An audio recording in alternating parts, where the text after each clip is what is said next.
ஒரு நாள் ஒருத்தன் காட்டில் கிளி பிடிக்கிறதுக்காக போனான்.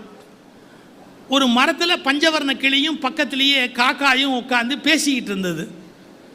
இந்த கிளி காக்காயை பார்த்து திமிரா சொல்லிச்சான், ஹே டர்ட்டி காக்காய், தள்ளி உட்காரு.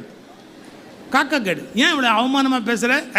நீ பிளாக் அண்ட் ஒயிட், நான் மல்டி கலர், அப்போ கலருக்கு தான் மரியாதை, என் மரியாதை என்னன்னு தெரிஞ்சுக்கோ. யார்? கிளி. காக்கா சொல்லிச்சு, நான் ஏதோ பிளாக் அண்ட் ஒயிட்டாக போயிட்டேன், ஒருவேளை கடவுள் என்னை படைக்கிற போது கரண்ட்டு கட்டாக போச்சோ என்னமோ, எனக்கு எப்படி தெரியும், நான் கொஞ்சம் கருப்பாக போயிட்டேன்.